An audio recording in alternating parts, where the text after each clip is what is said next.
कक्षा 9 और 10 के लिए हिंदी निबंध वर्षा ऋतु।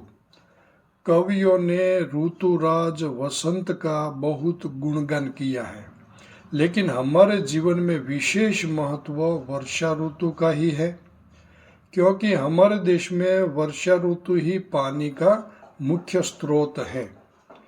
ग्रीष्म ऋतु की प्रचंड गर्मी से नदी नाले और तालाब सूख जाते हैं। पशु पक्षी मनुष्य सभी असह्य गर्मी से व्याकुल हो उठते हैं। ऐसे में वर्षा ऋतु वरदान बनकर आती है। बादलों की गड़गड़ाहट और बिजली की कड़कड़ाहट से वातावरण सजीव हो उठता है। बरसात की पहली फुहार से भीगी हुई धरती की महक चारों ओर फैल जाती है। बरसात से वातावरण सुहावना हो जाता है। वनों और बगीचों में नाचते हुए मोर बरसात का स्वागत करते हैं। पपी है कि पीपी वर्षा ऋतु के वातावरण को और भी आनंदमय बना देती है। चारों ओर मेढकों की टर टर और झिंगुरों की झनकार सुनाई देती है। वर्षा ऋतु का अमृत जल पीकर पेड़ पौधे हरे हो जाते हैं और उन पर रंग बिरंगे फूल खिल उठते हैं।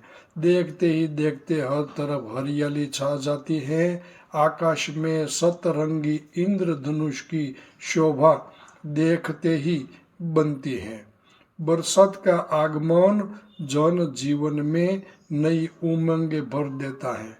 छोटे छोटे बच्चे वर्षा के गीत गाते हुए बाहर निकल पड़ते हैं। वे वर्षा के शीतल जल में उछलते कूदते और जी भर कर स्नान करते हैं। कुछ बच्चे वर्षा के बहते जल में कागज की नावें तैराते हैं। गांव में युवतियों का आनंद गीतों के रूप में फूट पड़ता है। किसानों की खुशी का तो ठिकाना ही नहीं रहता। भारत कृषि प्रधान देश है। यहाँ खेती ही लोगों का मुख्य व्यवसाय है और खेती का मुख्य आधार बरसात है। संतुलित वर्षा खेती के लिए बहुत उपयोगी होती है। इससे अच्छी फसल पैदा होती है। इसलिए वर्षा ऋतु हमारे देश की अन्नपूर्णा है।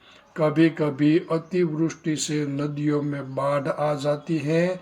ऐसे समय जान माल का बहुत नुकसान होता है। वर्षा ऋतु में अनेक प्रकार के विषैले जंतुओं की उत्पत्ति होती है, जिनसे अनेक बीमारियां फैलती हैं। किंतु इससे वर्षा ऋतु का महत्व कम नहीं होता। जल तो हमारा जीवन है और यह हमें बरसात से ही मिलता है। इस प्रकार वर्षा ऋतु जीवन देने वाली ऋतु है। यह हमारे जीवन का मुख्य आधार है। धन्यवाद।